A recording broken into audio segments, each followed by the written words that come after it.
Hello and welcome to a new video. तो आज की वीडियो में हम देखेंगे कि नेचर ऑफ रूट्स एक क्वाड्रेटिक इक्वेशन की कैसे डिटरमाइन की जाती है।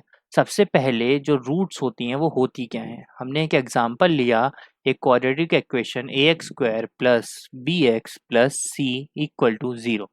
अब इसकी जो रूट्स होंगी वो होंगी एक्स की वैल्यू रूट्स जो होंगी वो होगी हमारे पास values of x. Quadratic equation है तो एक्स की हमारे पास दो वैल्यूज आएंगी। अब एक यहाँ पे हमारे पास फॉर्मूला होता है जिससे कि हमारे पास रूट्स निकलती हैं, जिसको हम बोलते हैं discriminant method. Discriminant discriminant method. इससे हमारे पास जो रूट्स होती हैं वो किसी इक्वेशन की, क्वाड्रेटिक इक्वेशन की ऑब्टेन होती है। उसका फॉर्मूला क्या होता है? Value of x is given by minus b plus minus root D upon 2a। ये जो हमारा फॉर्मूला है इससे हमारे पास x की वैल्यूज ऑब्टेन होती है। अब इसमें ये जो रूट डी है, ये डी का क्या फॉर्मूला होता है? This D is given by b square minus 4ac। ये हमारे पास डी का फॉर्मूला होता है। अब इस डी से हमें पता चलता है कि जो नेचर ऑफ रूट्स हैं वो कैसी हैं। तो नेचर ऑफ रूट्स जो है वो हमें पता चलता है इस डी से। पहला है हमारे पास जो रूट्स हैं, वो रूट्स जो हैं हमारे पास are distinct distinct and real. पहला केस है जो हमारे पास रूट्स हैं वो हमारी जो हैं वो डिस्टिंक्ट होंगी, मतलब अलग अलग होंगी और रियल होंगी। इस केस में क्या होता है, जो डी होता है वो ग्रेटर देन जीरो होता है, यानी कि डी हमारे पास पॉजिटिव होता है। अब इसके बाद एक सेकंड केस आता है जिस केस के अंदर हमारे पास जो रूट्स होती हैं, second one, roots are equal, बराबर होती हैं। Roots are equal and real. Equal होती है हमारे पास रूट्स, जिसमें कि केस में हमारे पास जो डी होता है वो इक्वल टू जीरो होता है। डी इक्वल टू जीरो के केस में रूट्स जो है हमारी वो इक्वल होती है।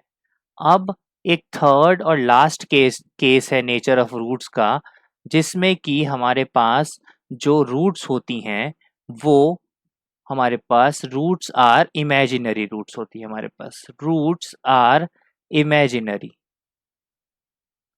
इमेजिनरी रूट्स होती है। और इस केस में जो हमारी डी की वैल्यू होती है वो होती है हमारे पास D is less than zero. यहाँ पे ध्यान देने वाली बात है, लेस देन जीरो, यानी कि डी जो होगा हमारा इस केस में वो माइनस होगा, माइनस का होगा हमारे पास डी।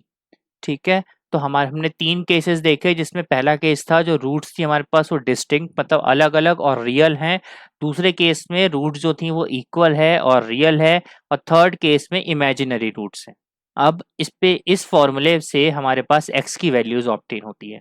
अब एक क्वेश्चन देखते हैं हम इसी फॉर्मूले पे बेस्ड, जिस क्वेश्चन में है find the discriminant of the quadratic equation 2x square minus 4x plus 3 equal to 0 and hence find the nature of roots. सबसे पहले हमें पता है जो जनरल फॉर्म होती है क्वाड्रेटिक इक्वेशन की वो होती है a x square plus b x plus c. ये होती है हमारे पास जनरल फॉर्म होती है एक क्वाड्रेटिक इक्वेशन की। अब इसमें अगर हम इस इक्वेशन को और इस इक्वेशन को कंपेयर करें तो हमारे पास a की वैल्यू ऑब्टेन होगी 2, बी की वैल्यू ऑब्टेन होगी -4 एंड सी की वैल्यू ऑब्टेन होगी 3। ये तीन वैल्यूज हमारे पास आ गई। अब सबसे पहले हमें निकालना है इसका नेचर ऑफ रूट्स। तो नेचर ऑफ रूट्स के लिए हमें चाहिए होता है D. D is known as discriminant. Discriminant चाहिए होता है हमें, तो ये निकाला जाता है, फॉर्मूला होता है बी स्क्वायर माइनस 4ac। अब बी क्या है हमारे पास -4, तो -4 का square minus 4 into a is 2 and c is 3. So that will be equal to 4 square is 16 minus 4 2s are 8 and 8 3s are 24. 24.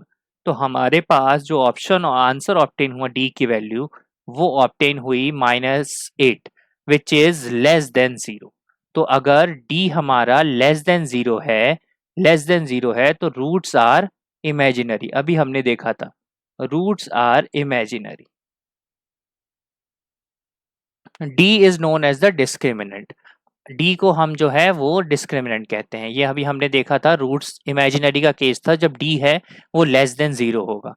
ठीक है, अब एक अगली इक्वेशन हमने ली जिसके की अंदर लेट अस सपोज एक एग्जांपल लेते हैं हम, x square plus 2x, wait 4x square plus 2x minus 1 equal to 0। अब इसमें हमें फिर से निकालना है कि नेचर ऑफ रूट्स क्या होंगी। तो सबसे पहले इसको हम नॉर्मल इक्वेशन के साथ कंपेयर अगर करें, that is ax square plus bx plus c equal to 0। तो इसमें हमारे पास a ऑप्टेन होता है 4, b ऑप्टेन होता है 2 एंड c ऑप्टेन होता है -1। ए बी सी अगर हम इन दोनों को कंपेयर करें तो ये ऑप्टेन होता है।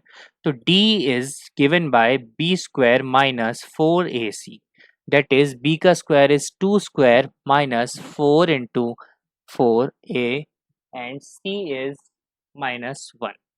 अगर हम इसको फर्दर सॉल्व करें तो 2 square is 4 minus 4 4 the 16 into -1 plus का 16 plus 16 that is equal to 20।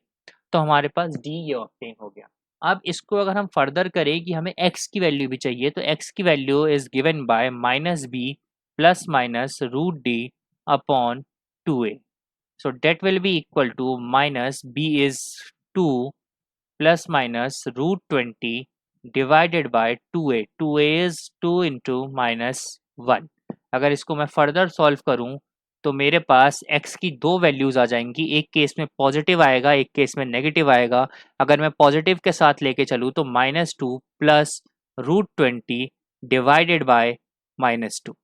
ये x की एक वैल्यू ऑब्टेन हो गई हमारे पास। अगर मैं दोबारा x की दूसरी वैल्यू एक बार नेगेटिव के केस में लेके चलूँ तो वो मेरे पास ऑब्टेन हो जाएगी -2 माइनस रूट 20 अपॉन में -2।